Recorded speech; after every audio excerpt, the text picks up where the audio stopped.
On vit une diminution, mais pathétique, dramatique, des populations d'animaux. En 40 ans, on a perdu 60% de vivants, c'est inimaginable. La planète n'a jamais connu un tel effondrement de la vie sur un laps de temps aussi court. Les espèces disparaissent aujourd'hui 100 à 1000 fois plus rapidement que ce qu'on appelle le taux naturel d'extinction. Est-ce que c'est sérieux? Qu'est-ce qu'on a fait de notre planète? Les animaux sauvages sont en danger. Les chiffres font froid dans le dos. En 40 ans, nous avons perdu 60% des populations d'animaux sauvages de notre planète. Ils disparaissent à une vitesse effrayante. Au moment où je vous parle, il y a une espèce de batracien sur 3 qui disparaît, une espèce de mammifère sur 4 et une espèce d'oiseau sur 8. Sur les 50 dernières années, on a éliminé 90% des grands poissons dans l'océan. On a aujourd'hui 6500 espèces qui sont classées en danger critique. C'est la catégorie la plus grave, c'est la dernière marche avant l'extinction. En un siècle, 200 espèces de vertébrés se sont éteintes dans l'indifférence générale. Pourtant, ces animaux sont essentiels à la survie de notre écosystème. Avant d'être des sushis ou du poisson pané, comme on peut les considérer, les poissons, c'est surtout les ouvriers du climat. On ne survivra pas sur cette planète avec un océan mort. C'est comme un avion qui volerait où on se passerait d'un boulon, 2 boulons, 3 boulons, 10 boulons. Et un jour, l'avion tombe. C'est ça qui se passe. Cette hécatombe, on l'appelle la 6e extinction de masse. La dernière, c'était celle des dinosaures. Mais cette fois-ci, le responsable est tout trouvé, l'homme. Notre course effrénée à l'industrialisation et notre mode de consommation excessive détruisent la planète, menaçant directement la vie d'animaux, sans aucune défense. L'espèce humaine est pire que l'astéroïde qui a conduit à l'extinction des dinosaures. Une espèce qui s'accapare pour son seul profit la Terre entière. L'homme détruit des millions d'hectares de forêt, réduisant l'habitat naturel des animaux à peau de chagrin. Chaque année, on déforeste la taille de la Belgique, on se fout des conséquences. Mais l'homme est aussi responsable de nombreux massacres chaque année. Surpêche qui vide les océans, animaux chassés lors de safaris, fauves détenus comme jouets vivants, ou encore le braconnage, de plus en plus dévastateur. Les serpents qui sont ouverts pour qu'on leur prenne la bile, les tortues qui sont décapitées, c'est vraiment des conditions odieuses. Ces animaux, ils sont traqués toute l'année, c'est pas normal. Nous, on n'est pas des prédateurs, on est des destructeurs. Un constat effroyable. Si nous ne faisons rien, la faune sauvage disparaîtra à tout jamais. Voir des lions en pleine savane ne sera alors bientôt plus qu'un lointain souvenir. L'animal sauvage aujourd'hui, tu le vois plus souvent dans les zoos ou dans la télévision qu'au naturel. Ce ne sont pas que des ours ou des tigres ou des pandas qui sont en cours de disparition. C'est l'ensemble du tissu vivant de la planète. Si on continue à agir de la même façon qu'hier, on est coupable, sans réserve, à l'égard des générations futures. Si les animaux n'existent plus, la prochaine extinction, ce sera celle de toute l'humanité. Nous avons suivi le combat d'une poignée d'irréductibles, des hommes et des femmes passionnés qui ont tout quitté pour protéger la faune sauvage. Ce sont eux, les sauveteurs de la dernière chance. Notre voyage commence au Laos. Ici, l'animal qui attire toute l'attention, c'est l'éléphant, le plus gros mammifère terrestre, désormais sur la liste rouge des espèces menacées. Mais une Française a décidé de se battre pour le sauver de l'extinction. Céline, 35 ans, ancienne comptable, dirige ce refuge de 6000 hectares qui abrite 35 pensionnaires. Bonjour Boaban, comment ça va? Ce matin, elle vient examiner Boaban, ce mâle de 34 ans qui boite. Son poids, 5 tonnes, qu'il porte péniblement. Lorsqu'il travaillait dans l'exploitation forestière, dans la forêt, il a eu un accident. En fait, il y a un grume de bois qui est tombé sur sa jambe, ça lui a brisé la jambe. Comme tous les éléphants ici, Boaban a un passé douloureux.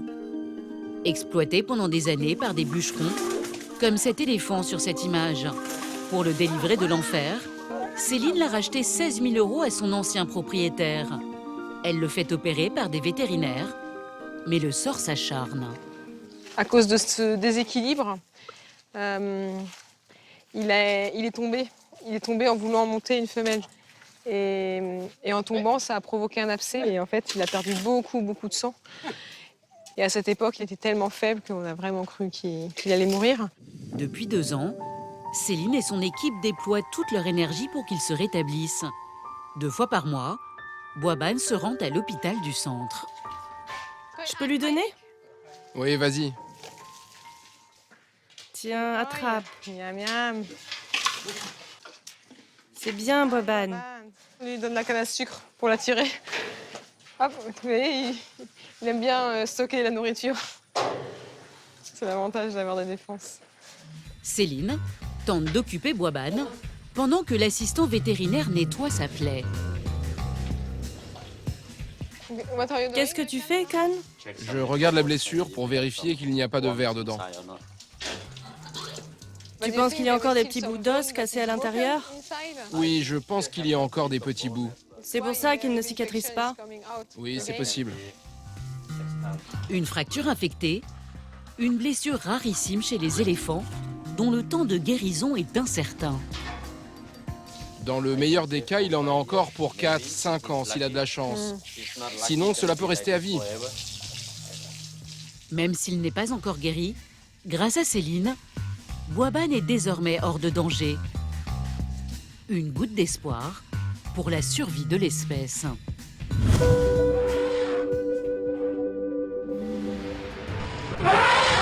Pouvant peser jusqu'à 6 tonnes, symbole de la sagesse, l'éléphant est en train de disparaître sous nos yeux. Il y a à peine un siècle, ils étaient 10 millions. Aujourd'hui, ils ne sont plus que 500 000 dans le monde. En Afrique, les éléphants sont victimes d'un braconnage très violent. Abattus pour leur viande, leur peau et surtout pour récupérer leur défense en ivoire. Ce fléau tue chaque année 25 000 éléphants. On va tuer les éléphants pour récupérer leur ivoire, simplement pour créer des objets qu'on considère comme des objets de luxe. C'est absolument dramatique. En Asie, c'est encore pire. Plus petits et plus légers, ces éléphants sont surtout utilisés dans l'exploitation forestière et le tourisme. Pendant des journées entières, les éléphants font le show pour les vacanciers ou les transportent sur leur dos. Un travail éreintant, responsable en partie de leur extinction. Je pense qu'on n'a pas assez pris conscience de la souffrance de l'animal sauvage au contact de l'homme. Au Laos, traditionnellement appelé le pays du million d'éléphants, il n'en reste plus qu'une poignée. Seulement 800. Selon les spécialistes, les éléphants sauvages pourraient disparaître de la surface de la Terre dans les décennies à venir, si aucune mesure urgente n'est prise. Mais les sauver de la folie des hommes est encore possible. Céline et son équipe en ont fait leur priorité. Un combat merveilleux pour préserver cette espèce si attachante. Ce matin, au Centre de conservation des éléphants, une mission primordiale pour la survie de l'espèce. Juché à l'arrière du camion, Campton, 3 tonnes, un nouveau visiteur sur lequel Céline fonde tous ses espoirs. Allez, allez, viens. Il arrive d'un autre centre. L'objectif du jour, que Campton s'accouple avec une femelle de 6 ans qui vit ici. Au Laos, à cause de leur exploitation dans l'industrie forestière et touristique, les éléphants n'ont même plus la force de se reproduire. On ne compte que 2 naissances pour 10 décès. C'est la raison principale de leur extinction. Pas question de déranger Campton. C'est du haut de cet observatoire que Céline et son équipe vont assister à ce rendez-vous amoureux. Tu penses que ça va marcher? Il va monter la femelle, à ton avis? Regarde, oui, je pense. Ils sont peut-être un peu timides parce qu'on les observe. Ils préféreraient être loin des regards indiscrets. Céline et ses employés plaisantent, mais l'enjeu est énorme. C'est le seul moyen de conserver l'espèce. Pour l'instant, les 2 éléphants s'ignorent. La Française commence à s'inquiéter. toute façon, il faut du temps. Ça, c'est évident. Quelques minutes plus tard, Compton fait une tentative d'approche. Là, il commence à s'intéresser à la femelle, il lui touche les parties génitales, il renifle. Là, tu vois, il y a des gestes quand même affectifs. Il met la trompe sur le corps, ça c'est important. Parce que des fois, il les ignore complètement. Les mâles, ils peuvent tout simplement les ignorer. Un bon début, mais les visages restent tendus. La femelle éléphant n'est en chaleur que quelques jours par trimestre. Pas question de rater cette occasion. On a une population qui continue de vieillir, mais on n'a pas de nouvelle génération pour garantir la survie de l'espèce. Donc c'est pour ça que c'est très critique. S'ils ne se reproduisent pas maintenant, eh bien oui, on va assister à la dernière génération d'éléphants. Les deux tourtereaux vont convoler à l'abri des regards. Et quelques jours plus tard, miracle, la femelle est enceinte. Une gestation de 22 mois qui sera surveillée comme le lait sur le feu. Une excellente nouvelle pour Céline. La jeune Normande fourmille d'idées parfois étonnantes pour empêcher la disparition des éléphants. Et elle est loin d'être la seule dans son cas. Aux quatre coins du globe, quelques passionnés conscients de l'urgence de la situation luttent sans relâche pour éviter cette extinction de masse. À plus de 2500 km de là, en Indonésie sur l'île de Bornéo, un autre Français se bat pour préserver une espèce bien plus petite que les pachydermes, mais tout aussi menacée, les gibbons. Ce matin, Aurélien, surnommé Chani, est préoccupé par ce bébé qu'il vient tout juste de secourir. Il a du mal à s'alimenter depuis la mort de sa mère. Elle a été tuée par des braconniers. Chani doit lui faire avaler des fruits et du lait pour lui redonner un peu de force. Mais pour l'instant, rien n'y fait. Le bébé de 8 mois se méfie de l'homme. Mais Chani se montre patient.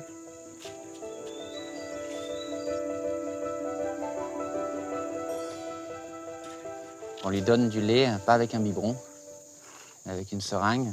C'est important parce que pour qu'il soit indépendant le plus vite possible. Parce que si je lui donnais au biberon, il réclamerait son biberon et il serait beaucoup trop proche des humains. Là, il devrait être sur le ventre de sa maman, donc il y a un vrai manque.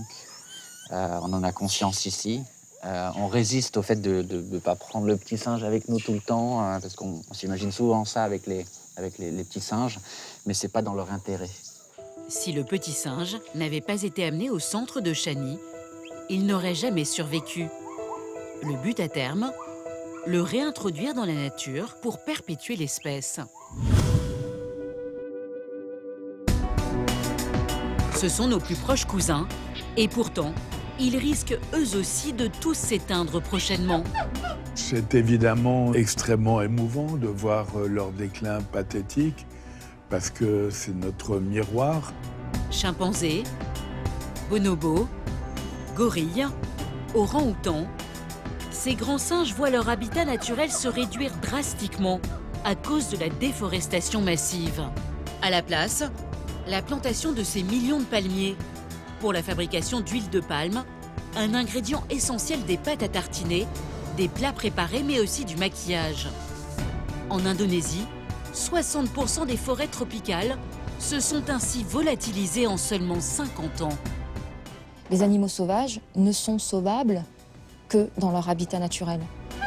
Les gibbons, qui étaient à l'époque plus de 200 000, ne sont aujourd'hui que 100 000.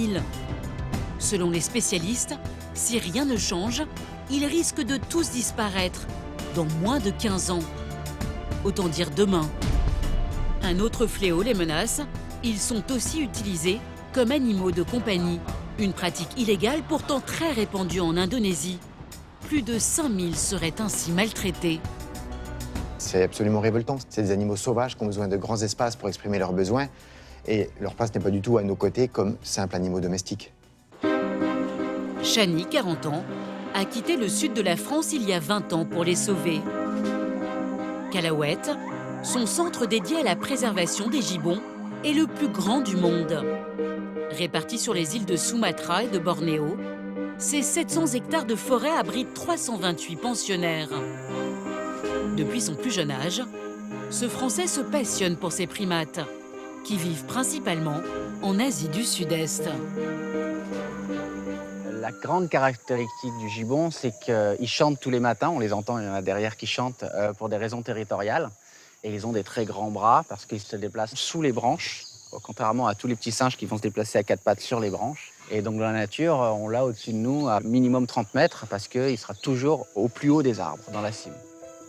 Chaque année, grâce à des dons privés des mécènes, Chani parvient à récolter 450 000 € pour faire fonctionner son centre. 87 employés travaillent pour lui. Leur priorité, sauver les gibbons en détresse, les soigner et les relâcher dans une forêt protégée. Un combat de tous les instants. Dans le centre de Bornéo. Ce matin, pour Chani, une urgence. On vient de l'informer qu'un singe est en danger. Détenu illégalement comme animal de compagnie, il a été maltraité par son maître. C'est le département des forêts, un organisme de l'État, qui l'a saisi. Dans ce genre de scénario, il faut faire vite. Normalement, les autorités, le département des forêts m'attend sur place.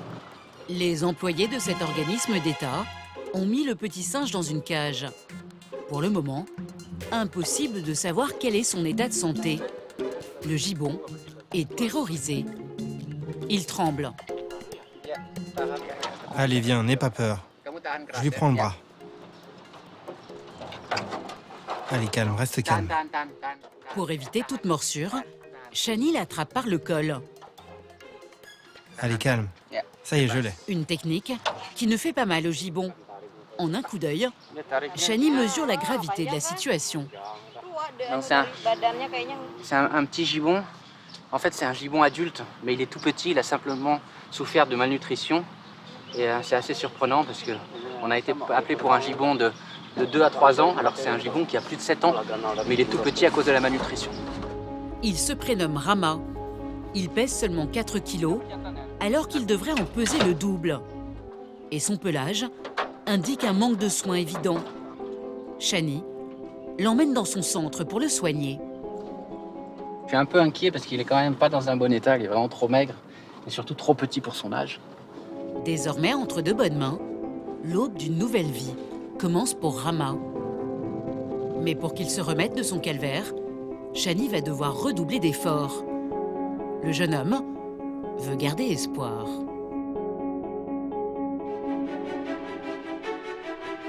Retour au Laos avec Céline, qui se bat pour la préservation des éléphants. Avec son conjoint Anthony, elle a tout quitté pour se consacrer à eux. Le couple a troqué son pavillon en Normandie pour ce bungalow de 30 mètres carrés. Une chambre, une salle de bain et rien d'autre. Faut pas parler de canapé avec Céline parce que c'est le seul truc, le seul objet qui me manque, c'est ça. Il y a 5 ans, ce commercial et cette comptable abandonnent leur train-train quotidien. Ils veulent agir pour sauver les animaux en péril. Le couple prend la route et parcourt la planète pour tenter de sauver les espèces menacées. Dans leur poche, toutes leurs économies. 30 000 €. L'idée, c'était de faire un tour du monde en aidant les associations qui protègent les espèces menacées. On a fait une première pause en Pologne pour les bisons, après une pause un peu plus longue en Russie pour les ours bruns. Et ensuite, on a fait 1 an au Kyrgyzstan, donc là, c'était les léopards des neiges. Leur véritable coup de foudre, ils l'ont eu au Laos pour les éléphants. D'abord bénévoles, puis employés, Céline et Anthony prennent rapidement la direction de ce centre, fondé par un Français. Pour le faire fonctionner, le couple doit récolter plus de 600 000 € par an, une somme colossale.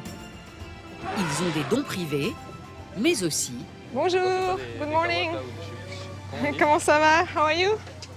Le tourisme. Ce matin, Céline accueille un nouveau groupe. Le centre reçoit 3000 visiteurs par an. Mais ici, pas question de monter sur les éléphants, ni même de les toucher. C'est ce qui a séduit Quentin, un Français, et Pablo, un Espagnol. Ces 2 étudiants sont en vacances en Asie. Ils veulent mieux connaître leur animal préféré. Là, on était à Luang Prabang, juste en dessous, où il y avait pas mal de centres d'animaux pour touristes, avec des éléphants qui sont domestiques et sur lesquels tu peux monter tant que tu veux, et les éléphants sont exploités. Donc ça, c'était hors de question, on ne voulait pas faire ça. Normalement, une nuit au centre coûte 95 €. Trop cher pour eux. Alors pour payer moins, seulement 70 €, ils vont donner un coup de main. Le petit bois, on le pose ici, on prend juste les poutres et on les emmène là-haut. En échange, ils auront le droit d'approcher les éléphants. On appelle ça de l'écotourisme. Après des heures d'effort, enfin le Graal. Assister au bain des éléphants. Tous les soirs, à la même heure, un spectacle inouï. Allez, on va voir la mer maintenant. Les éléphants prennent la direction du lac de Nam Tien. Commence alors un fantastique ballet. Tous ces rescapés de l'enfer des travaux forcés et des camps à touristes ont le droit désormais à une vie plus douce. Ils sont enfin libres. Et pour Quentin, le privilège unique de les côtoyer d'aussi près.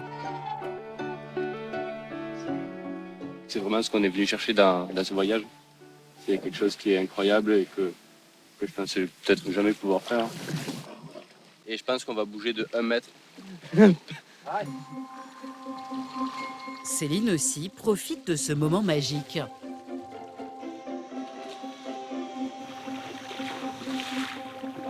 Elles sont super contentes, elles se retrouvent après avoir passé une nuit en forêt, elles se retrouvent au bain.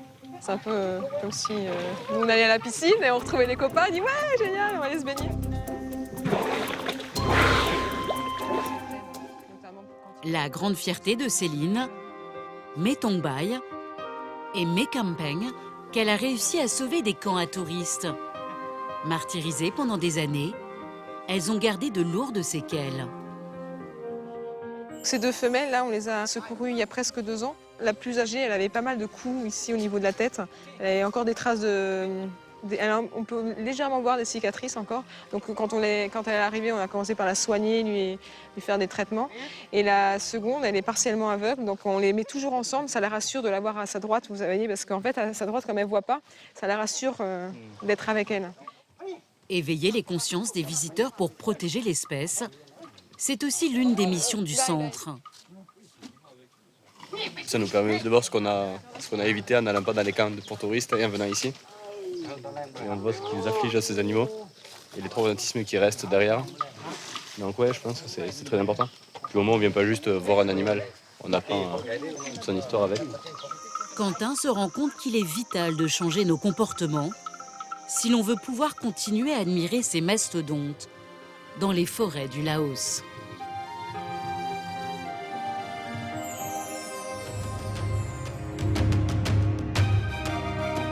Beaucoup plus au sud, en Indonésie. Une mission délicate pour Shani, l'ange gardien des gibbons. Il n'a pas l'air en forme du tout. Il doit examiner Rama, le petit singe qu'il vient de récupérer. Le gibbon a été maltraité pendant des années par son propriétaire, qui en avait fait son animal de compagnie. Shani craint qu'il ait contracté des maladies. Le vétérinaire doit le sculpter, mais avant, il faut l'endormir. Tout va bien. Je l'emmène à l'intérieur. Sous le regard de petits curieux, Shani manipule Rama avec précaution en lui maintenant le cou. Les 2 hommes portent des masques pour ne pas lui transmettre des maladies humaines, car les gibbons peuvent les attraper.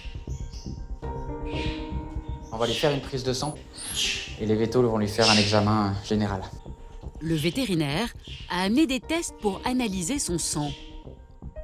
C'est très difficile de trouver les veines, car elles sont très fines.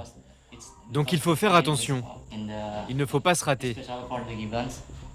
Comme pour les humains, le petit singe a droit à un check-up complet. Prise de tension, rythme cardiaque, même son poil est passé au crible. On lui coupe les poils en fait pour le nettoyer, parce que c'est des saletés qui sont prises dans ses poils. Normalement, un gibbon en bonne santé, son poil est huilé et les impuretés coulent comme ça sur son pelage. Mais quand il est mal nourri, le poil devient rêche À la fin de l'examen, un détail troublant attire leur attention. C'est pas normal. Donc là, il a un bassin complètement tordu. C'est certainement lié au fait qu'il ait été détenu dans une toute petite cage, ou peut-être avec attaché à la taille par une corde ou une chaîne. Mais voilà, il a le bassin qui part complètement de travers. Inquiet, le vétérinaire décide d'effectuer une échographie pour vérifier s'il n'a pas une malformation. Combien de millimètres il fait? Seulement 8,3 mm. Foie, rein, cœur, chaque organe est examiné. On est en train de regarder, essayer de chercher une anomalie ou quelque chose qui ne se serait pas bien développé aussi à l'intérieur de son corps. 30 minutes plus tard, Rama se réveille. Et bonne nouvelle. Même si le petit gibbon a le bassin de travers, aucune séquelle importante. Ses organes internes sont en parfait état et ses analyses de sang excellentes. Dans quelques semaines, Rama rejoindra d'autres pensionnaires. Des singes comme lui, Shani en sauve une trentaine par an. Un travail de fourmi, seul rempart à l'extinction de l'espèce. Toutes ces actions en faveur des gibbons, c'est depuis sa base cachée dans la forêt que Shani les coordonne. C'est ici, à quelques mètres du centre. 300 mètres carrés tout en bois, avec potager, animaux de la ferme et évidemment aucun voisin aux alentours, sauf ses amis.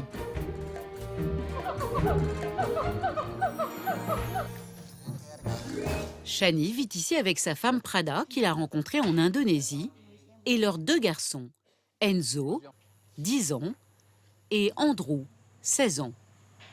Ils ont beau vivre au cœur de la jungle, ils ne sont pas complètement déconnectés du reste du monde. Là, Enzo fait ses devoirs et Andrew est avec son professeur par Skype. C'est aussi ça, la vie en forêt, c'est l'école par correspondance, mais avec Internet, on a Internet par satellite. Les enfants peuvent suivre une scolarité normale, et tout en restant à la maison. L'un des ciments de cette famille, c'est l'amour des singes et de la nature. J'adore vivre dans la forêt avec mon père. Pourquoi? Parce que j'aime les animaux, donc j'aime vivre dans la forêt.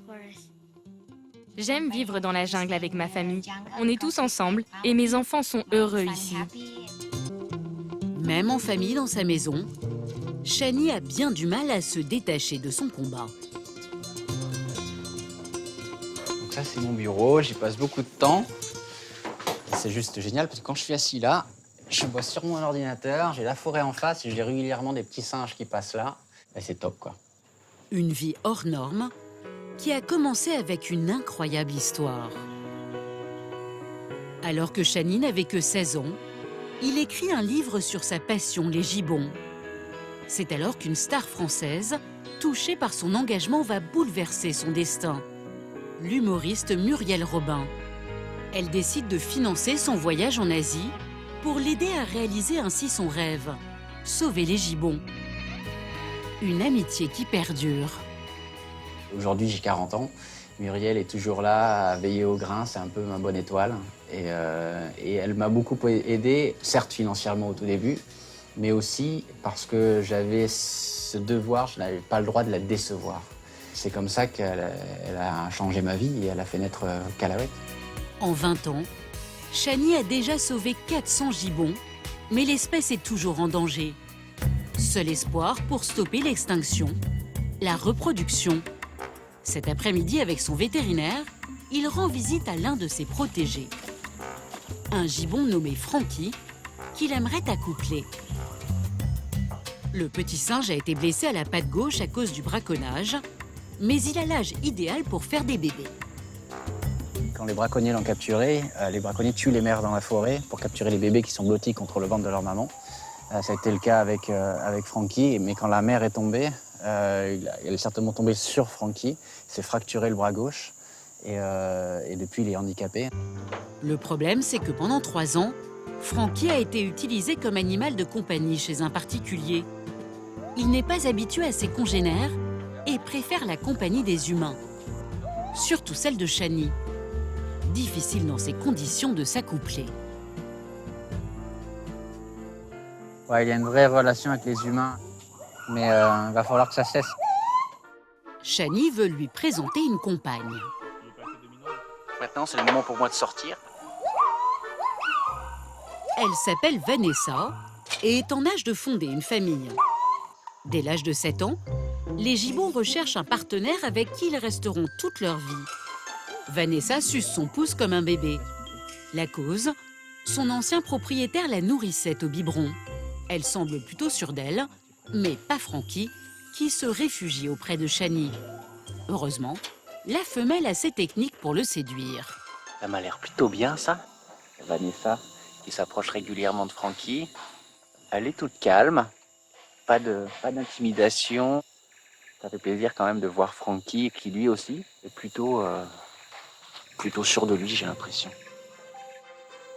Et la magie va vite opérer.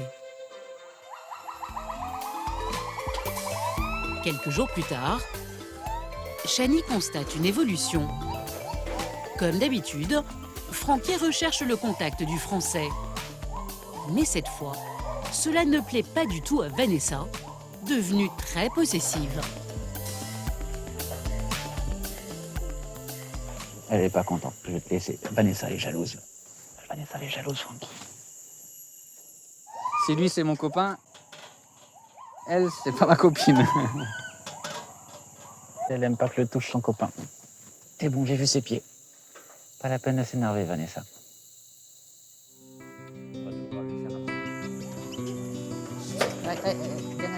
Je lui fais pas de mal. Vanessa, elle a eu un réflexe pour le protéger. Ça veut dire que la relation entre Vanessa et Frankie est devenue vraiment forte. Et c'est très très bon signe. C'est bien, t'as une copine qui veille sur toi. Une preuve que Vanessa est tombée sous le charme de Frankie. Pour l'instant, aucun bébé à l'horizon, mais Shani a bon espoir.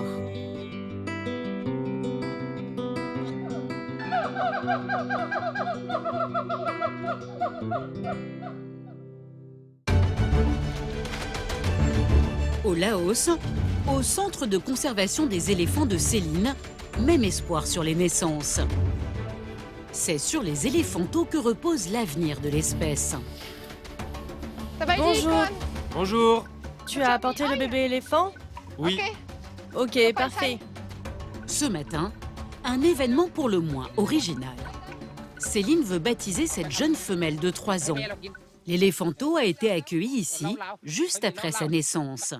Sa mère travaillait dans une exploitation forestière. Le bébé a pu retrouver ici une vie normale. Il faut maintenant lui trouver un prénom, et c'est lui-même qui va le choisir. Hier soir, il a gravé le nom de 2 noms. Voilà, donc il a gravé 2 noms sur 2 cannes à sucre. Un qui est écrit Mebwangun et l'autre Meboulmi. Et en fait, le bâton qu'elle choisira, c'est le nom qu'elle va porter. Attention, je vais les poser ici. Ah, ok. Allez, à toi de jouer, petite. Au Laos, c'est la tradition. Si l'éléphanto brise l'un des bâtons de canne à sucre, elle portera le nom qui est gravé dessus. Ok, c'est Mebougan. Bah, il a aussi Mebwangun, mon dernier. Ok. Alors? Voilà, elle a choisi Mebwangun.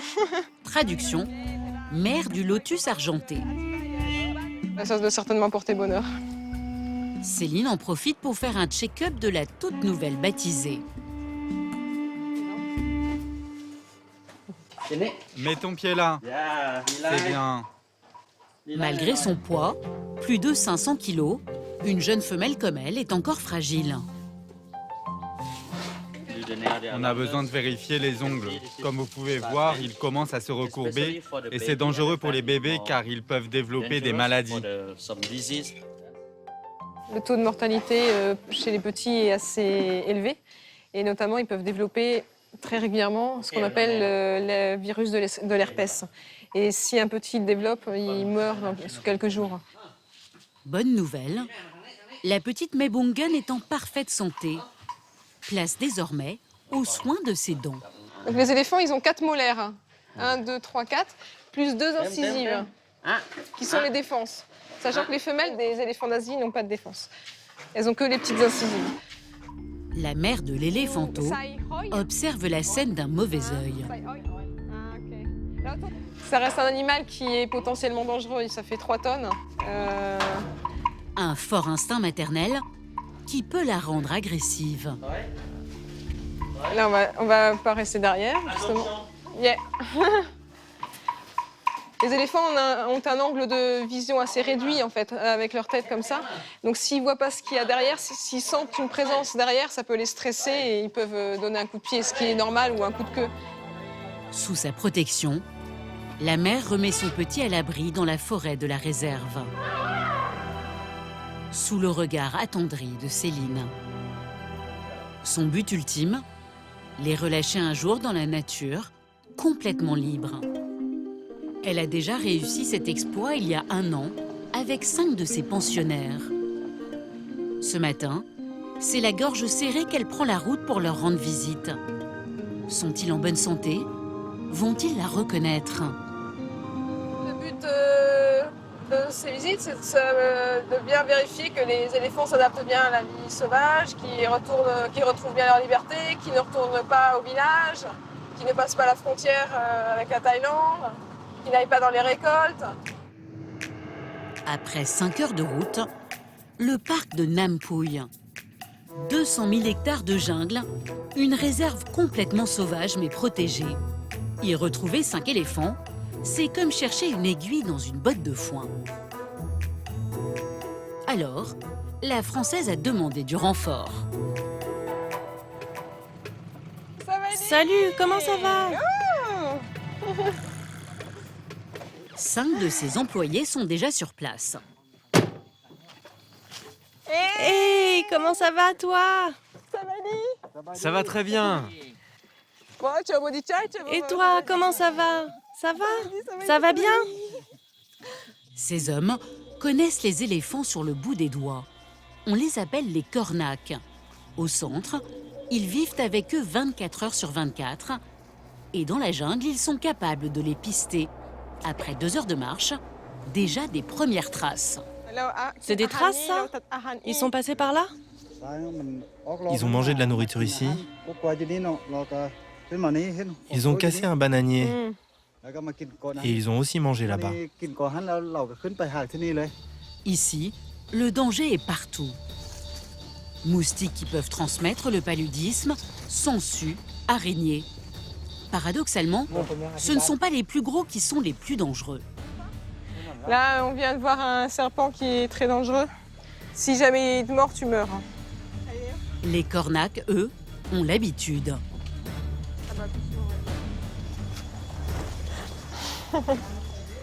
Une heure plus tard... Ce sont les excréments de mes mailles. Comment tu sais que c'est mes mailles? Ils sont plus compacts. Ça date de ce matin? Oui, ça date de ce matin. Vous savez, il s'agit de crottes de la femelle qui s'appelle Méma. Ils sont capables de savoir de quelle femelle il s'agit. Cette femelle, elle ne mâche pas de la même manière que les autres. Et avec la taille, l'effet compact ou non, ils savent de quel éléphant il s'agit. Et ils me disent que ça date de ce matin. Les éléphants ne semblent plus très loin. Mais dans quel état vont-ils les retrouver? Allez! Et c'est très escarpé et les éléphants, ils passent avec une grande agilité dans ce type de terrain. Quelques mètres au-dessus, Ils sont juste là. la récompense. Ça y est, on est arrivé, les éléphants sont là. On nous a retrouvés. Waouh! Je vois une oreille. Ah, ça y est!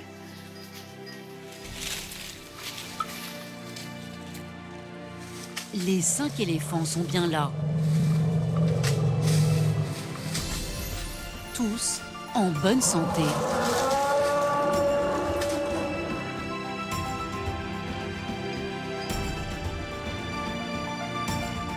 De coup de mangue, il a déjà pris du poids, c'est impressionnant. Il a que 6 ans.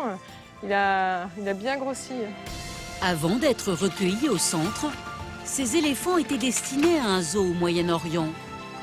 Sans les efforts de Céline, ils amuseraient probablement les touristes à plus de 4000 km de là. Je l'ai retrouvé ici en pleine nature dans leur habitat. Je suis vraiment très très contente. parce que je les imagine des fois faire du spectacle dans un zoo et je les vois ici évoluer librement, en hard, sans contrainte, dans leur habitat naturel. C'est fabuleux. Pour la Française, c'est une grande victoire. Mais encore une goutte d'eau. Sans ces efforts et une prise de conscience collective, les éléphants disparaîtront. D'autant plus que le réchauffement climatique les menace également. Dernièrement, un drame sans précédent est apparu aux yeux du monde comme un signal d'alarme. Les gigantesques incendies qui ont ravagé l'Australie en décembre 2019.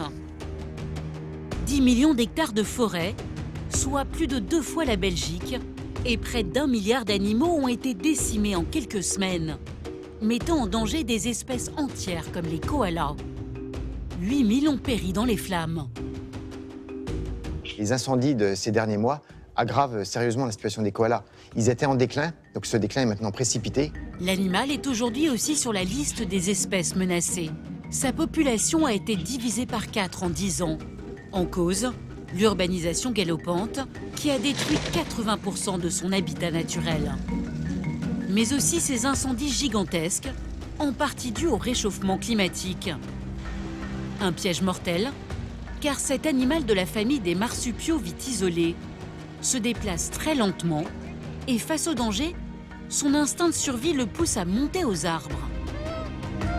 Les images du sauvetage de Lewis, un mâle de 14 ans, ont fait le tour du monde. Mais au-delà de l'émotion, c'est à l'extinction fulgurante d'une espèce que nous sommes en train d'assister. On est en train de mettre cette planète à feu et à sang. C'est presque une allégorie, un avertissement de ce qui nous attend tous. Et pour les Australiens, c'est désormais une course contre la montre pour sauver bien plus qu'un animal, le symbole de tout un pays.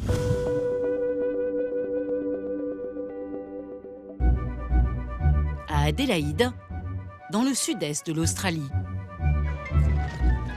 Bonjour, Koala Rescue, c'est Jane à l'appareil. Salut Jane, j'ai besoin de ton aide. Jane, 43 ans, fait partie de ces nombreux habitants qui ont décidé d'agir. Nous sommes à plus de 1000 km des incendies qui ont décimé le pays, mais ici aussi les koalas souffrent. L'été, à cause du réchauffement climatique, il fait 40 degrés à l'ombre. Beaucoup meurent de déshydratation. À bord de son 4x4 transformé en ambulance, Jane patrouille pour récupérer ceux qui sont en détresse. Je viens de recevoir un appel pour un bébé koala. Il a été retrouvé tout seul, sans sa maman. Il n'a pas l'air bien du tout. Il faut que j'aille voir. Un signalement inquiétant. Sans sa mère, un bébé ne peut pas survivre dans la nature car il n'arrive pas à se nourrir. Heureusement, cette ancienne employée de banque a l'habitude. Elle a arrêté de travailler il y a 7 ans pour s'y consacrer entièrement. Je pense que c'est là.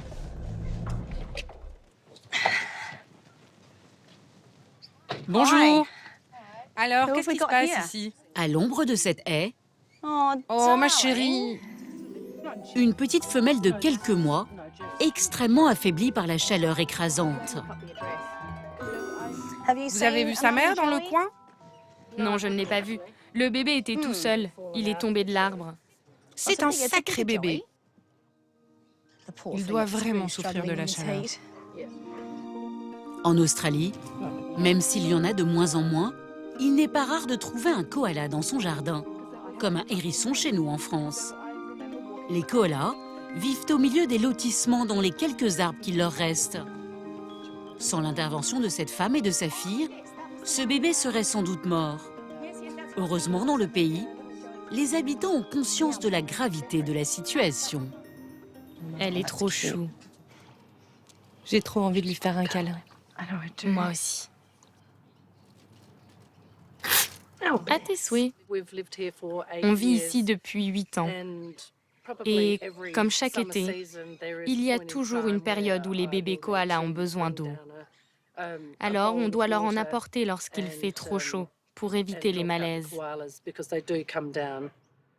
Je pense que tout le monde s'inquiète pour les koalas. J'essaie de faire de mon mieux, mais c'est sûr qu'on a besoin de l'aide de tout le monde. Oh, mon bébé, viens plus près de nous. Impossible de savoir ce qui est arrivé à la mère de cette petite femelle. Alors Jane décide de l'emmener pour la mettre à l'abri. Les koalas n'ont pas peur des hommes, mais ils restent des animaux sauvages. Cette couverture, c'est pour se protéger des griffes du bébé. Hey. Hey. Tout va bien, je ne vais pas te faire de mal. L'instinct de survie de la petite prend le dessus. It's okay. Dans la nature, le but de ce cri est d'alerter sa mère d'un danger imminent. Elle a l'air en bonne santé, mais elle souffre clairement de la chaleur. Je suis contente que quelqu'un l'ait repérée. Est-ce qu'elle aurait survécu une semaine de plus ici? Probablement pas. La priorité de Jane est d'aller mettre ce koala au frais dans un espace climatisé et le réhydrater. Mais la sauveteuse ne va même pas avoir le temps de rentrer chez elle. Quelques minutes plus tard, nouvelle alerte. Oui, j'écoute. Bonjour, c'est Margaret. J'ai repéré un koala hier. Je pense qu'il est souffrant parce qu'il ne bouge pas vraiment. Je me demande s'il n'a pas été percuté par une voiture ou attaqué par un chien. Cette fois-ci, Jane doit quitter la ville pour se rendre en plein bush. Une végétation typique de l'Australie, alternant forêt d'eucalyptus et broussailles. C'est l'habitat naturel des koalas. Salut Margaret. Margaret, la femme qui l'a appelée, vit ici, en pleine nature. Vous voyez l'arbre là-bas? Où est-ce que je dois regarder? 1, 2, 3, 4, le 4e arbre. Ah oui, je le vois, là-bas dans le coin. Le koala trône à une dizaine de mètres du sol. Il ne bouge plus et semble être très mal en point. Pour le moment, impossible d'en avoir le cœur net, mais la veille, Margaret a remarqué un autre détail inquiétant. Quand je l'ai vue marcher hier au sol, on aurait dit qu'elle avait les pattes arrière disloquées, comme si elle ne faisait plus partie de son corps. C'est vrai qu'elle tient sa patte bizarrement. Jane suspecte une entorse à la patte, ou pire, une fracture. Je vais l'attraper par la tête, mais je dois trouver le meilleur angle pour la faire descendre. Viens par ici, ma chérie. Allez. Allez. Le plus délicatement possible, Jane accompagne le koala pour qu'il descende sans le faire tomber. Par ici. Allez, viens par ici. C'est bien, ma fille. Prends ton temps. 10 minutes plus tard, la petite femelle est enfin à portée de bras. Allez, laisse-toi faire. C'est bon, ça va aller. Je peux te voir marcher? Montre-moi comment tu marches. Jane n'est pas vétérinaire, mais après plusieurs centaines de sauvetages, elle connaît parfaitement l'anatomie des koalas. Oui, elle a un souci à la patte arrière droite. T'inquiète pas, reste calme. Je pense qu'elle a un vrai problème. Il faut qu'on l'examine et on va voir si on peut la soigner. Ok, on la met dans la voiture. La petite bête finira l'après-midi chez le vétérinaire. Les analyses montreront qu'il s'agit en fait d'arthrose, une maladie fréquente chez les koalas âgés comme celui-ci. Grâce à la mobilisation de ces deux femmes, elle a échappé à une triste fin. La réalité, c'est que si Jane et ses bénévoles n'étaient pas là, tous ces animaux n'auraient aucune chance de survie dans le bush. La femelle se serait faite dévorer par des chiens ou des animaux féroces du même genre. Une belle récompense pour Jane, et c'est loin d'être terminé. L'été, elle arrive à sauver 15 koalas par jour. Ok, je vais faire demi-tour ici. Des koalas qu'elle garde quelques mois le temps de les soigner avant de les relâcher. Libérer les animaux Les remettre dans leur état naturel, c'est le Graal de tout sauveteur. Mais selon les espèces, cela peut s'avérer parfois très compliqué.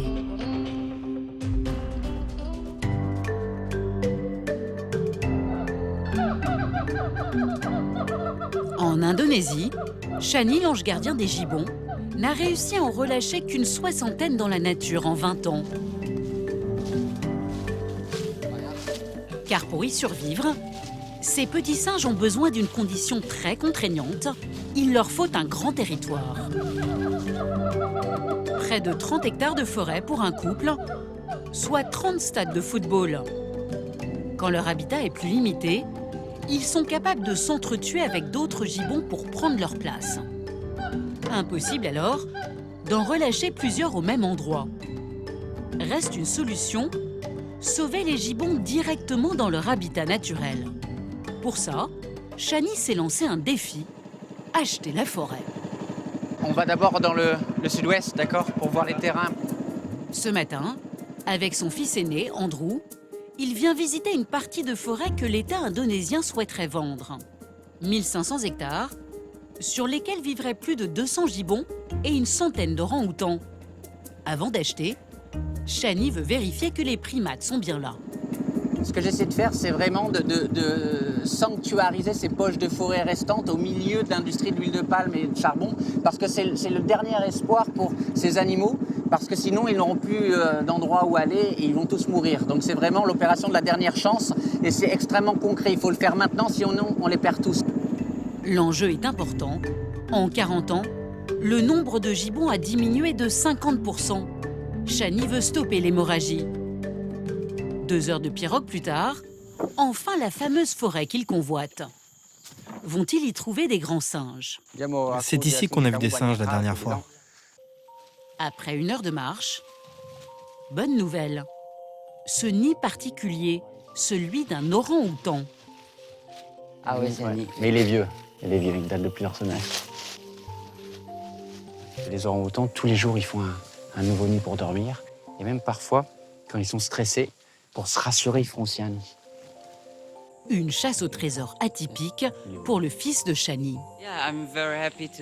Je suis très content de faire du trekking avec mon père et savoir qu'on protège cette forêt, c'est vraiment formidable. L'orang-outan sauvage se méfie de l'être humain. Mais quelques minutes plus tard... Ça bouge, Andrew, ça bouge. Un miracle. Ouh, là, en haut, regarde le mâle. Ah ouais. C'est un grand mâle. Oui, c'est régant. Ouais. Un mâle orang-outan d'au moins 100 kilos. En voir d'aussi près est rarissime. Ouais.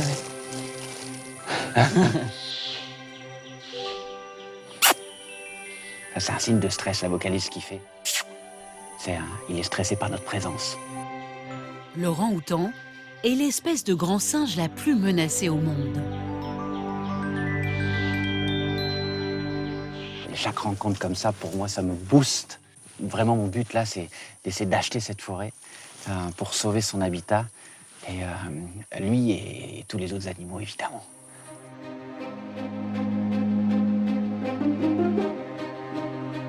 Depuis notre tournage, Shani a déjà réussi à acheter 1/3 de cette forêt de 1500 hectares.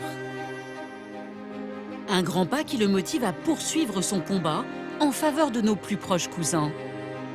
Un bel exemple à suivre si l'on veut empêcher leur extinction.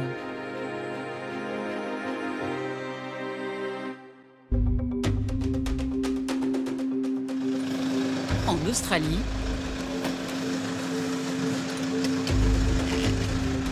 Jane, elle, se bat tous les jours pour sauver les koalas. Allez, viens par ici. Il fait trop chaud. Beaucoup trop chaud. L'été, elle transforme son pavillon en refuge. Reste là. Actuellement, 12 koalas y cohabitent. Victimes des fortes chaleurs, ils ont grâce à elle échappé à une mort certaine. Tu vas voir, il fait meilleur ici. Jane les héberge généralement quelques mois le temps de les soigner et au début de l'automne, quand la chaleur redescend, elle les remet en liberté. Quand il fait aussi chaud que maintenant, les animaux peuvent être victimes de malaises très graves, avec de lourdes conséquences sur leur santé. Donc il faut absolument les mettre à l'intérieur. Il y a encore 4 ans, il y avait plus de 300 000 koalas en Australie. Aujourd'hui, à cause de l'urbanisation et du réchauffement climatique, il n'en reste plus que 50 000. Sans la mobilisation de certains habitants comme Jane, il n'y en aurait déjà plus.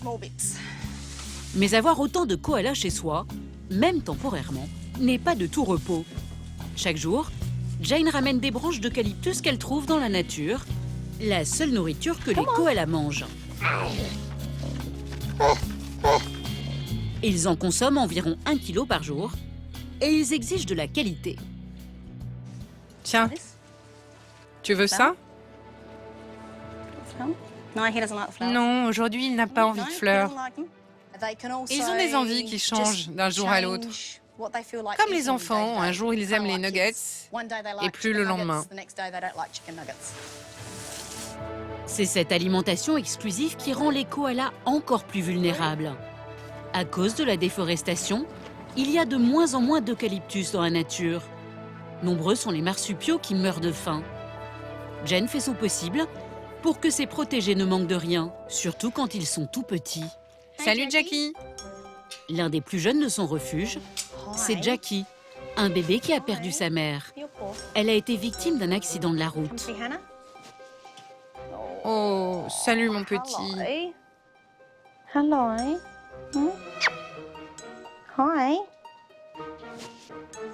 Jackie a été retrouvé tout seul, au pied d'un arbre.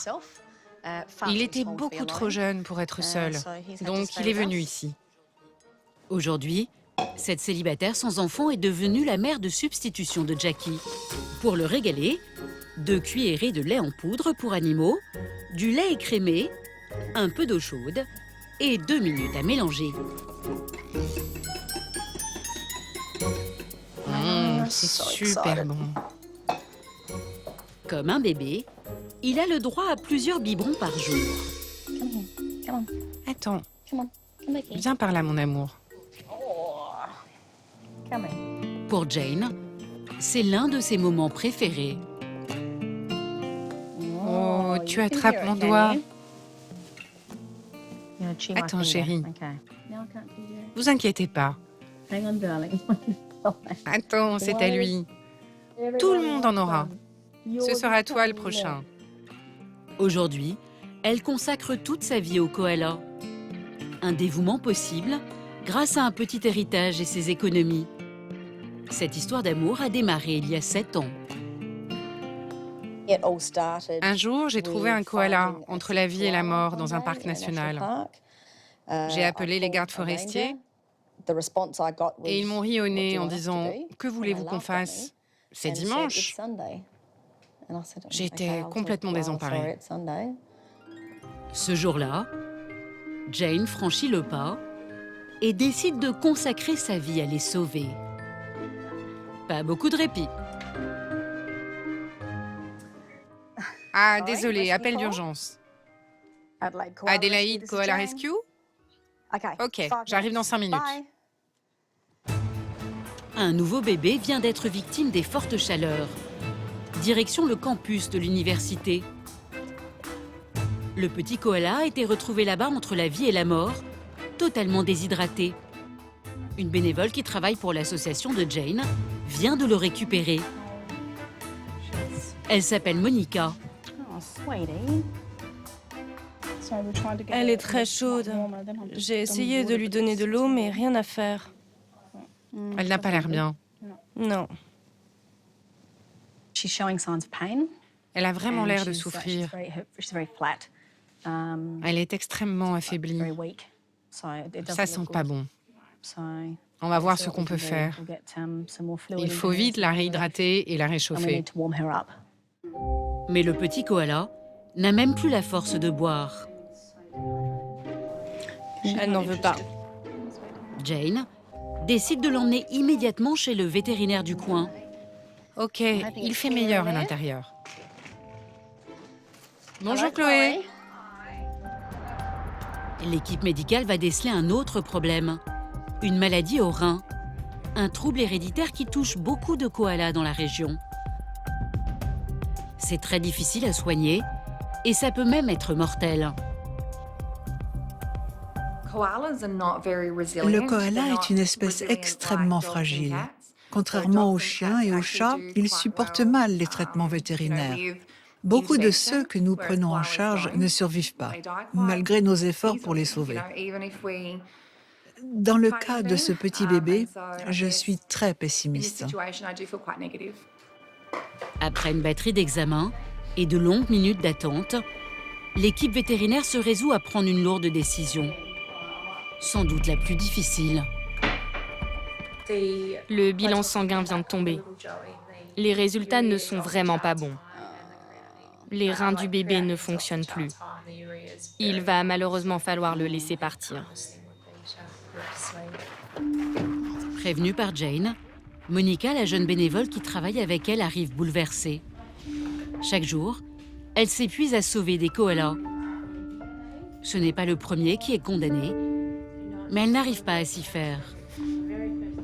Aujourd'hui, ses larmes ne sont pas seulement les siennes, mais celles de tout un peuple, confronté à une catastrophe sans précédent.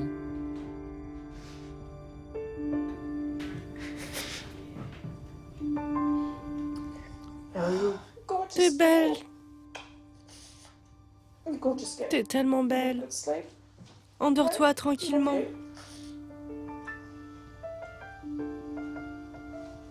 J'ai rejoint Jane pour aider des koalas. Et je peux vous dire que quand vous récupérez un bébé, vous faites absolument tout ce que vous pouvez pour le sauver et ne pas en arriver là. Maintenant, la seule chose que je souhaite, c'est de pouvoir sauver le prochain. Malgré ce drame, pas question de renoncer au combat. Gérer les émotions auxquelles on est confronté est vraiment très difficile. À chaque fois, c'est différent. Parfois, on est plus perturbé que d'autres. Des fois, c'est plus facile. Alors, quand ça finit bien, on est soulagé. Grâce à Jane et aux centaines d'habitants qui s'activent à travers tout le pays, de nombreux koalas ont survécu. Sans eux, l'espèce se serait peut-être déjà éteinte. Aujourd'hui, 60% des animaux sauvages ont disparu de la surface de la Terre. Et dans la mer, le constat est également dramatique.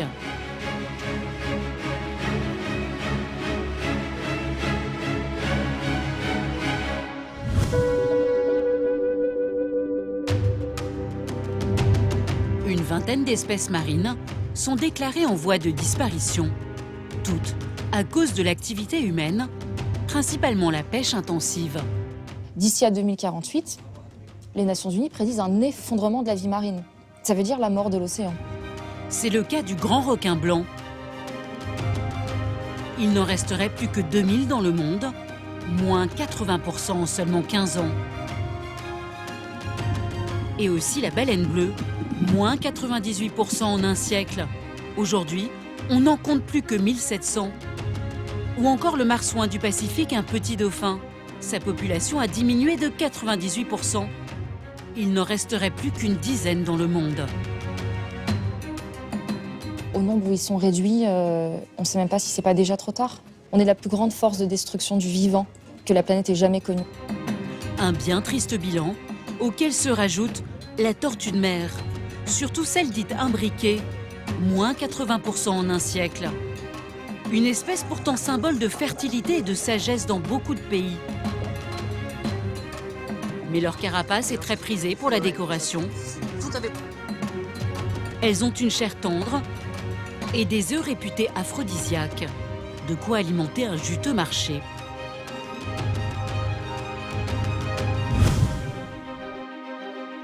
En Polynésie, à 15 000 km de l'Hexagone sur l'île de Moorea, une femme se bat pour protéger les tortues.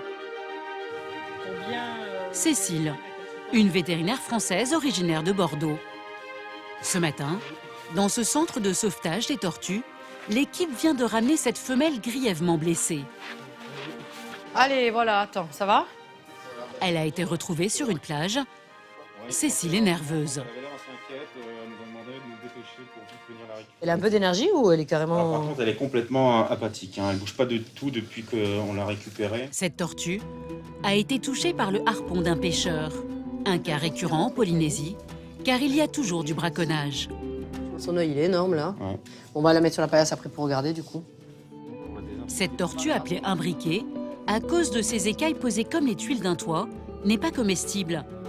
Mais aujourd'hui encore, sa carapace est parfois utilisée comme objet de décoration. Et ses écailles servent à faire des bijoux, des peignes et même des lunettes.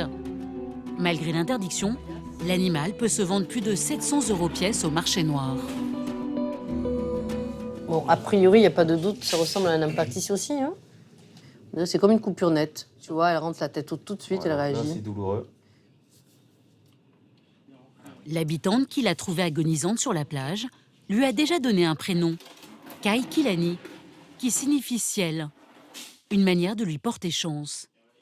Cécile a repéré 4 blessures sur la tête plutôt critiques. On voit 4 impacts. Un là, en plein milieu de la tête, qui a l'air assez profond, pas très joli. Un à l'avant de la dossière ici du dos.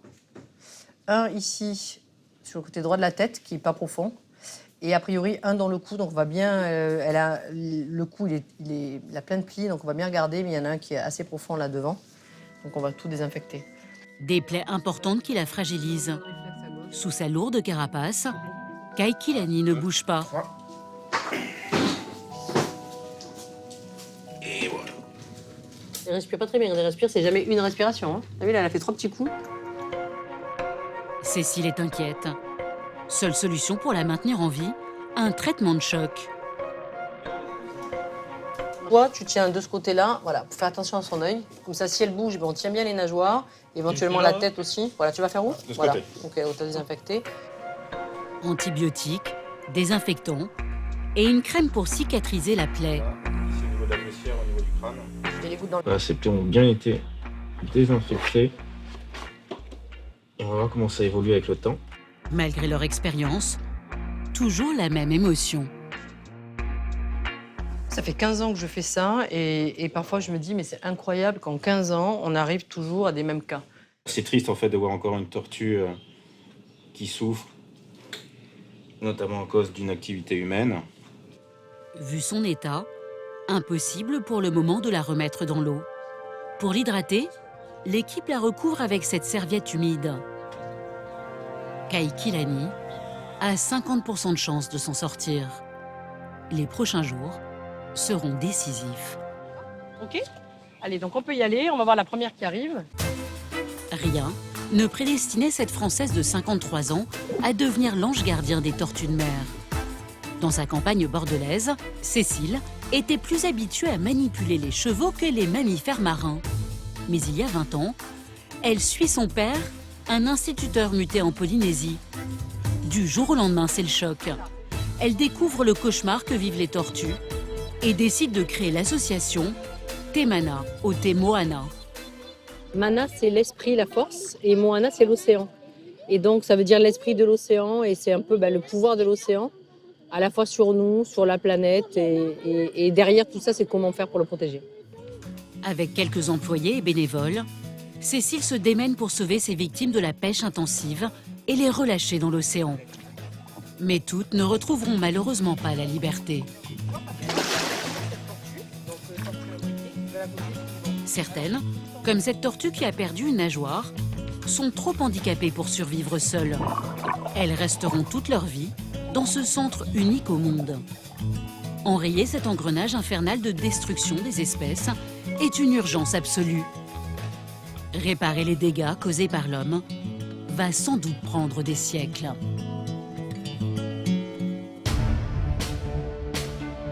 Direction l'Afrique du Sud. À 2 heures de route de Johannesburg, Desmond et sa femme Elisk connaissent bien le problème. C'est un exercice un peu particulier qu'ils préparent ce matin dans leur réserve de félins.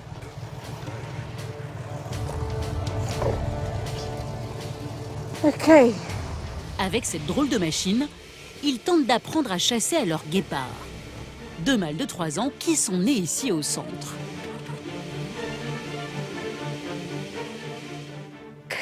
Allez, attrape-le. Allez, allez. Habitués aux hommes depuis qu'ils sont tout petits, les deux animaux ne sont pas agressifs. Allez, allez. Élisque et son mari peuvent même les toucher. Mais leur but, à eux aussi, est de les réintroduire dans la nature. Pour cela, ils doivent d'abord leur apprendre à se nourrir tout seuls. On ne peut pas relâcher un guépard qui n'a pas l'habitude de courir et de chasser. Il est gros, feignant et lent. Les guépards comme lui ne survivent pas à l'état sauvage. C'est une mission vitale, car c'est l'une des espèces les plus menacées au monde. Les guépards ont quasiment disparu. Alors les deux mâles vont devoir réussir l'exercice, attraper ce bout de tissu qui fait office de proie. Un peu comme une course de lévrier. Attends. Bonne nouvelle, l'un des deux guépards semble avoir retrouvé son instinct naturel.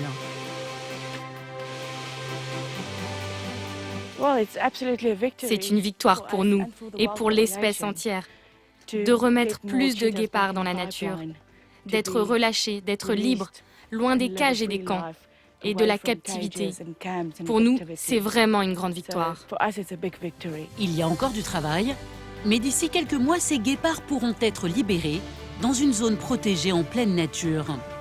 Une nouvelle génération qui porte sur ses épaules un poids bien lourd, la survie de toute une espèce.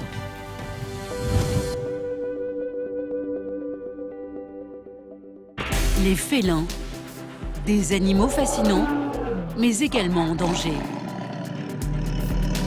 En proie à la chasse, au réchauffement climatique ou à la dégradation de leur habitat dû à l'urbanisation, ces animaux impressionnants doivent désormais se battre pour leur survie.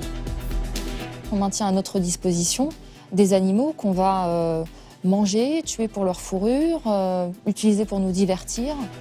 En témoigne le tigre. Il n'en reste que 3000 à l'état sauvage. Sa population a diminué de 97% en un siècle. Dans quelques années, il n'y en aura peut-être plus aucun. Et ce n'est pas le seul fauve à être menacé. Le lion aussi.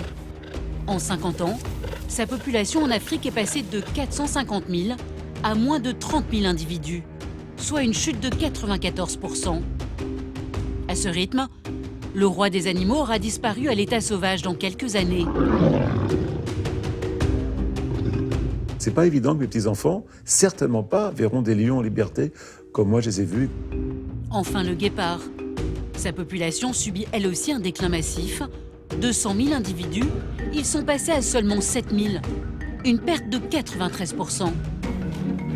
7 000, c'est rien du tout. C'est moins que la population d'une petite ville. L'animal le plus rapide au monde disparaît à vitesse grand V en Afrique et en Asie. La cause, le nombre de ses proies qui diminue dans la nature, mais aussi le braconnage. Rien qu'en Afrique du Sud, 90% de la population a disparu en un siècle. Il est impératif de conserver les espèces aujourd'hui, de les préserver avant qu'elles disparaissent. Pour empêcher l'extinction, ces deux Sud-Africains ont construit leur centre de protection. Ça, c'est l'imposante clôture. 2000 hectares, l'équivalent de 4000 terrains de football. Idéal pour accueillir 13 guépards, car l'animal a besoin d'espace pour courir. Viens me voir, toi. Coucou, toi. Ouvrir ce centre, le couple en rêvait depuis longtemps. Pourtant, il y a encore quelques années, il n'y connaissait pas grand-chose en guépard. Originaire de Johannesburg, la capitale, Élisque travaillait dans les assurances. Desmond, lui, était ingénieur en informatique. Mais il y a 10 ans, il décide de changer de vie et s'engage dans une réserve. C'est la révélation. Ils sont pris de passion pour le guépard, l'animal le plus menacé d'Afrique du Sud. Leur vie sera désormais dédiée à la sauvegarde de ce félin. Ils rassemblent alors toutes leurs économies pour créer leur propre centre de protection. L'une des raisons de la disparition du guépard, c'est l'urbanisation. Petit bout par petit bout, son territoire est grignoté. Le félin a perdu 90% de son terrain de chasse en 15 ans. Allez, viens. Et ce n'est pas tout. Bien que le guépard soit l'animal le plus rapide du monde, il est aussi victime de nombreux prédateurs. Venez, venez manger. L'une des plus grandes menaces en Afrique du Sud, ce sont les lions qui les tuent tout le temps. Et il y a également un problème avec les hyènes. Ensuite, l'autre gros problème, c'est quand ils s'approchent trop près des fermes. À ce moment-là, les fermiers vont malheureusement les tuer, parce que ces fermiers vivent de leur bétail. Les guépards sont également victimes des braconniers. Ils sont tués pour leur peau et les petits sont revendus pour devenir des animaux de compagnie. C'est aujourd'hui encore la grande mode dans les pays du Golfe.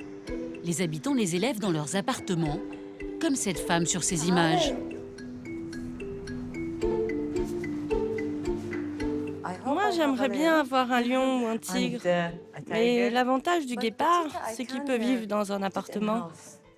C'est une sorte de gros chat. Ici, un guépard peut être revendu plus de 10 000 €. Plus choquant encore, en Afrique, l'animal est toujours victime des safaris-chasses. Cette pratique a encore lieu dans une vingtaine de pays. Moyennant plusieurs dizaines de milliers d'euros, on y tue des guépards, mais aussi des rhinocéros ou des lions. Plus de 100 000 animaux sont ainsi abattus chaque année. Ellis et Desmond ont d'ailleurs sauvé de ce triste sort 3 félins, eux aussi en voie de disparition. Bonjour! Voici les lions. Zico et César, 2 frères, et Joe, leur sœur. Alors, elles t'embêtent les mouches? Depuis 4 ans, le couple s'occupe de ses orphelins. Ce matin, c'est soin du visage pour les 3 félins. Desmond doit leur appliquer une pommade anti-mouche. Même s'ils ont été apprivoisés, ces gestes sont extrêmement rares. Vous n'avez pas peur pour vos mains? Non, ils ont grandi avec nous, ils nous font confiance. En fait, ces lions sont habitués aux hommes car ils sont nés en captivité dans une ferme d'élevage. En Afrique du Sud, il y en a plus de 150. Les fermiers les élèvent pour les livrer en pâture à de riches chasseurs qui paient des fortunes pour des safaris d'une journée ou d'une semaine. 800 lions sont ainsi maltraités avant d'être abattus chaque année.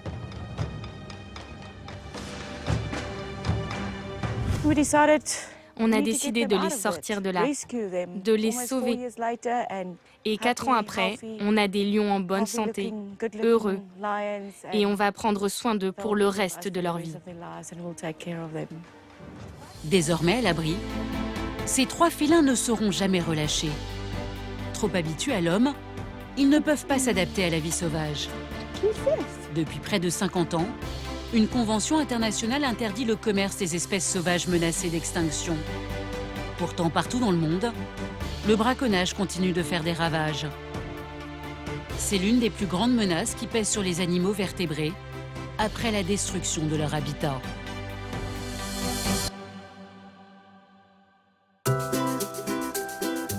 En Polynésie, au centre de sauvetage des tortues, même combat.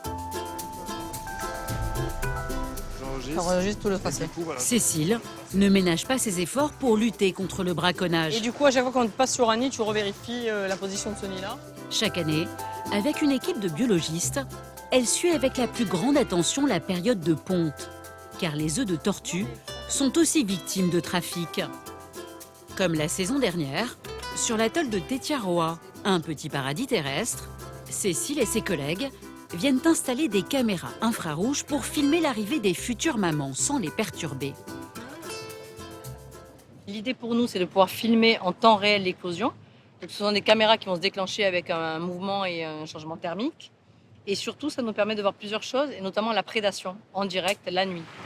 Bien qu'il soit interdit de ramasser les œufs des tortues, le braconnage continue à sévir un peu partout dans le monde.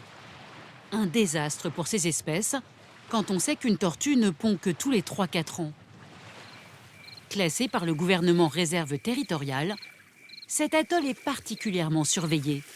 Les œufs et les petits sont suivis jusqu'à leur course dans l'océan. Quelques heures plus tard, une première tortue montre le bout de son nez.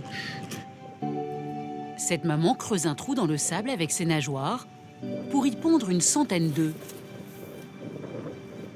Elle repart ensuite vers la mer laissant ses futurs bébés. Elle ne les reverra jamais.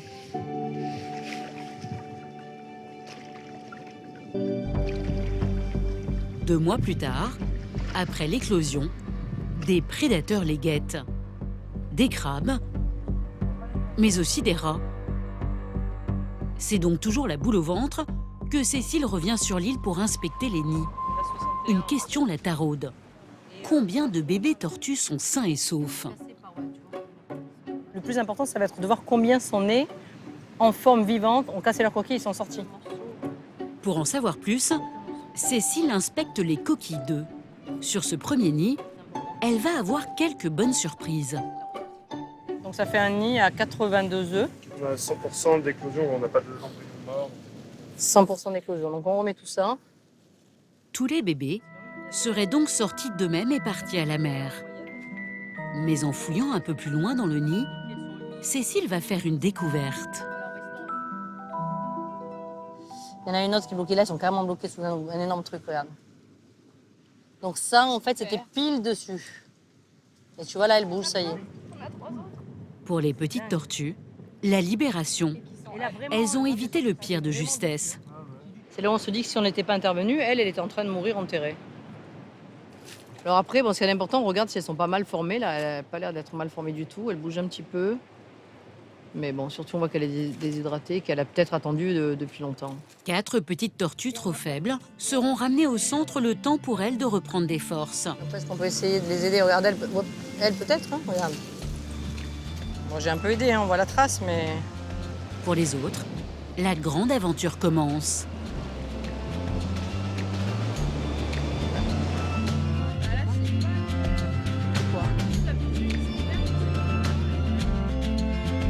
Toujours émouvant, à chaque fois on les regarde jusqu'au plus loin qu'on peut et puis on se dit bon ben bonne chance.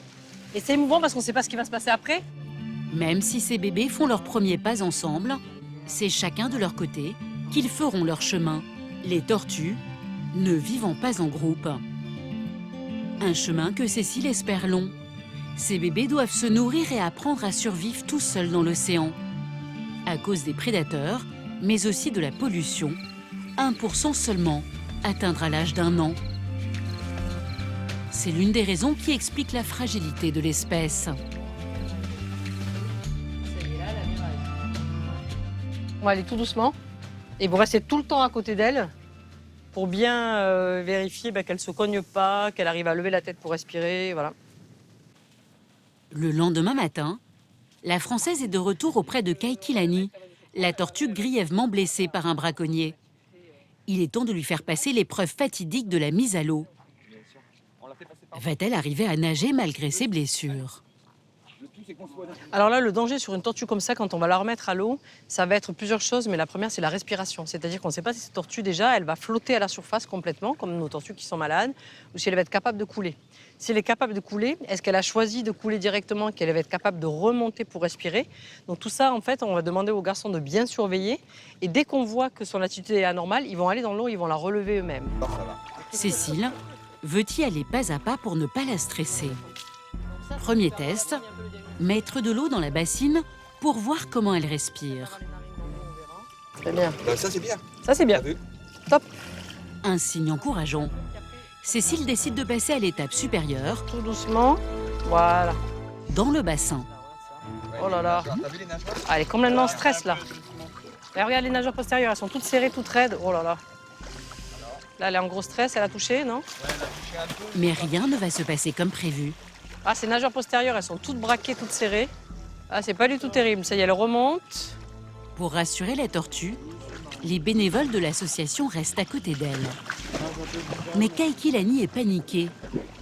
Elle nage par à-coups et semble désorientée.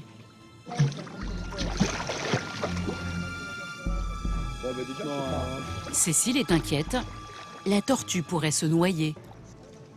Elle n'arrive pas du tout à gérer sa flottabilité. Elle fait des à-coups avec ses nageoires. Je pense qu'elle a un peu de mal à comprendre que pour respirer, il va falloir qu'elle lève la tête. Et ça, c'est jamais bon signe. Hein. C'est-à-dire qu'elle a de l'énergie, oui, mais elle n'arrive pas du tout à décider de où elle peut aller, comment elle peut couler, parce qu'elle ne coule plus du tout. Au bout de quelques minutes, La tortue se calme, mais semble toujours perdue. Elle n'arrive pas à respirer, elle n'arrive pas à couler, on voit qu'elle est complètement raide. Ça, c'est pas très bon, donc on va attendre, on va la remettre tranquillement dans le centre de soins pour qu'elle passe vraiment ce long temps de repos. Sa convalescence prendra sans doute des mois, mais au moins ici, Kaikilani est à l'abri des pêcheurs et des prédateurs.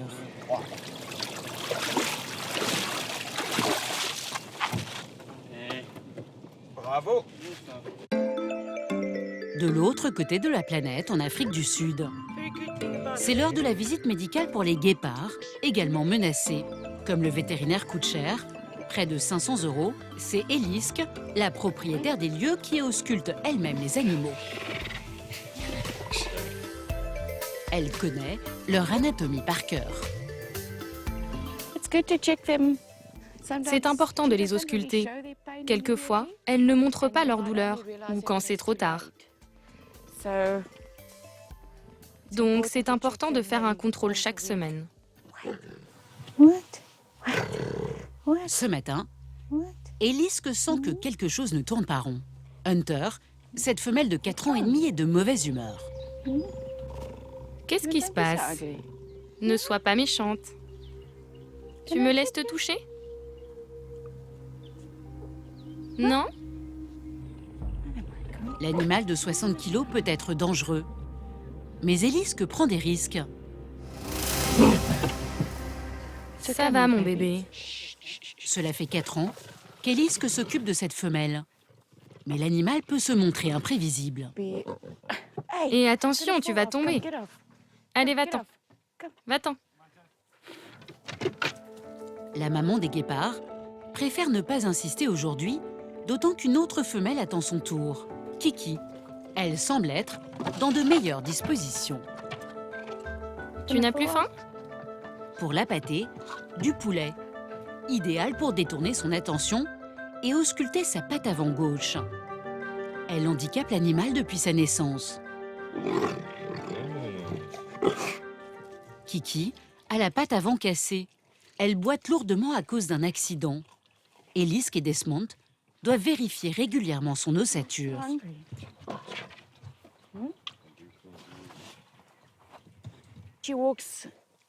Elle a une démarche en biais, donc on doit vérifier que la colonne vertébrale n'est pas en train de se déformer. Je pense qu'elle montrerait de la douleur s'il y avait quelque chose d'anormal. Rien d'alarmant aujourd'hui. Kiki est une miraculée, car il y a quelques années, les vétérinaires l'avaient condamnée à mort. Ils lui prédisaient 3, 4 ans à vivre avant que l'on ait à l'euthanasier. Mais elle a presque 8 ans et elle a toujours la forme qu'elle avait quand elle avait 1 an. La femelle marche difficilement et elle est incapable de courir, mais elle est en vie. Une histoire tragique à sa naissance. Sur cette vidéo, filmée dans une autre réserve 8 ans plus tôt, elle tète sa maman en toute tranquillité. Kiki ne pèse alors que 300 grammes. Et en guise de rugissement, ce petit cri d'oiseau. Mais quelques semaines plus tard, sa mère commettra involontairement un terrible geste. Sa mère s'est assise sur elle quand elle était toute petite et lui a cassé l'épaule et le coude. Malheureusement, avec des blessures comme celle-ci, elle ne peut pas survivre dans la nature. Sur ces radios, l'épaule et le coude de Kiki littéralement broyés. Une blessure irréversible qui condamnait l'animal. Tu ronronnes maintenant. Alors, Elisk et Desmond ont décidé de la recueillir dans leur centre pour lui offrir une vie plus douce. Ici, Kiki s'épanouit. Elle s'est même fait un nouvel ami, plutôt inattendu. Ce petit suricate de 5 ans qui a perdu sa maman dans un tragique accident. Voici Zulu, c'est un suricate orphelin. Il est arrivé quand il n'avait qu'une semaine. Il était dans un incendie et malheureusement sa queue a brûlé. Dans la nature, Kiki n'aurait fait qu'une bouchée de Zulu. Mais ici, ils sont devenus complices. Kiki s'est même mise à l'imiter. Voici le résultat. Kiki se tient debout comme son meilleur ami, droite comme un i. Sans doute le seul guépard au monde à adopter une telle posture. Kiki a appris à s'asseoir comme un suricate. C'est un mix entre relâcher la pression sur ses épaules qui lui font mal et prendre exemple sur ce petit bonhomme. C'est pourquoi elle s'assoit comme un suricate. Une amitié hors du commun qui a ses limites. Les deux compères sont désormais en froid. Plus aucun regard.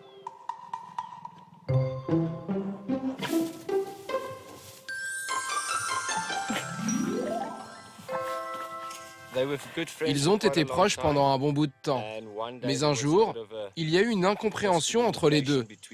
Je crois que ce petit suricate a mordu Kiki au pied, et depuis elle ne l'aime plus. Elle a peur de lui. Aussi petit soit-il, elle s'enfuit quand il s'approche. Avec sa blessure, Kiki ne pourra jamais être relâchée dans la nature. Mais Elise et Desmond ont eu une belle surprise. L'un des plus beaux cadeaux qu'un sauveteur puisse avoir.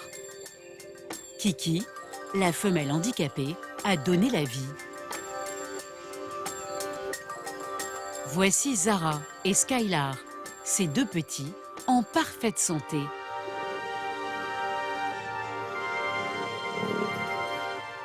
Une très bonne nouvelle pour le centre. Dans quelques années, ces deux guépards seront réintroduits dans la nature.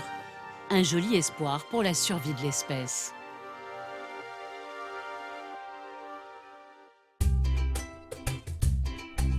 En Polynésie, Cécile, la vétérinaire des tortues marines, s'apprête elle aussi à vivre un moment particulièrement émouvant. La libération de l'une de ses pensionnaires dans l'océan. Tout un symbole. Tu l'as vu depuis ce matin? Oui. Parce que moi, ce matin, je ne l'avais pas vu déjà en arrivant. Alors, qu'est-ce que tu as fait aujourd'hui, Téméo? Voici Téméo. Elle a 2 ans et cela fait 4 mois qu'elle vit ici avec Cécile. Braconnée pour sa chair, cette tortue verte a été blessée grièvement à la tête par le harpon d'un pêcheur. Mais elle a réussi à lui échapper. À son arrivée au centre, tellement mal en point, l'équipe la nourrissait à la main.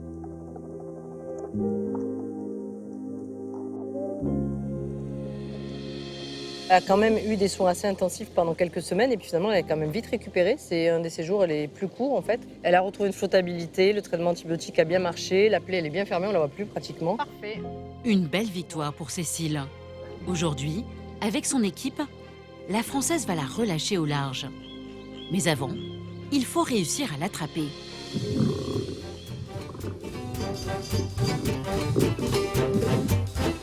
C'est Patrick qui s'y colle. Un retraité qui est bénévole au centre.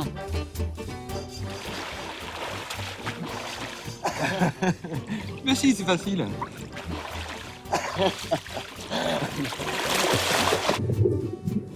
Raté encore. Un véritable jeu de cache-cache.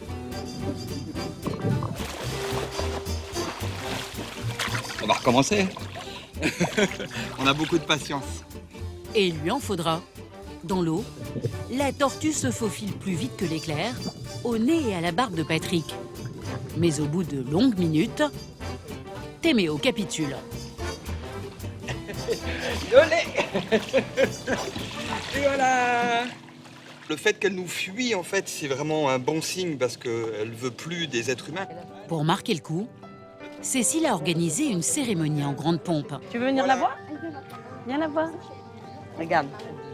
Elle a tenu à inviter une personne très spéciale. Sabine a trouvé la tortue en piteux état sur une plage.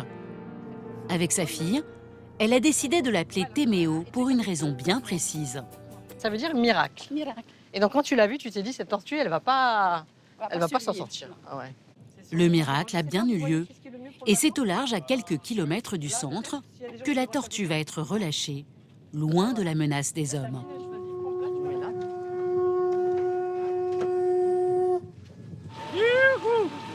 Allez, relâchons une tortue. C'est la 240e tortue qu'on relâche aujourd'hui.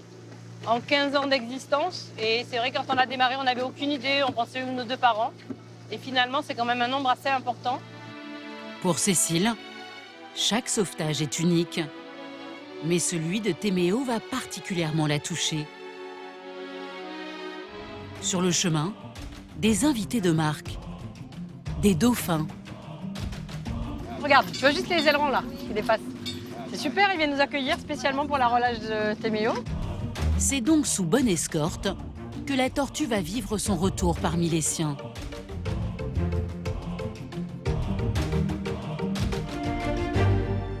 Après 1 heure de bateau, le moment tant attendu. Ça y est, ouf, t'as vu ça? Alors là, elle a la forme. C'est le grand moment là. Alors attends, je vais la tenir un petit peu pour l'instant. On va attendre qu'elle se calme un peu. Avant de la laisser repartir, Sabine tient à lui dire un dernier mot, une bénédiction.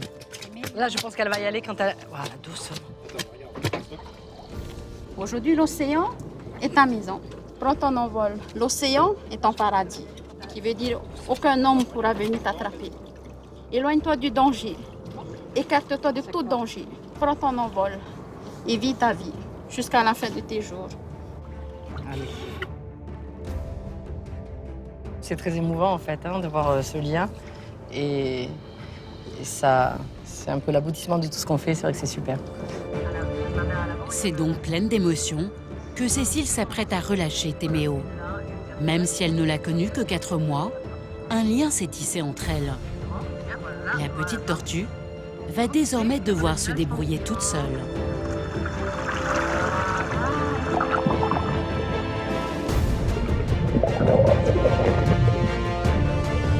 Moment magique. Téméo retrouve sa maison, la mer et la liberté. Elle pourra vivre jusqu'à 80 ans. Merci beaucoup, c'est trop cool. Merci à vous. Et puis bon, on va peut-être la revoir. Oui, c'est jamais grande quand elle va revenir pour pondre. Pour Cécile, le sauvetage de Téméo renforce son engagement. Préserver les tortues est devenu bien plus qu'une passion. L'objectif de toute une vie.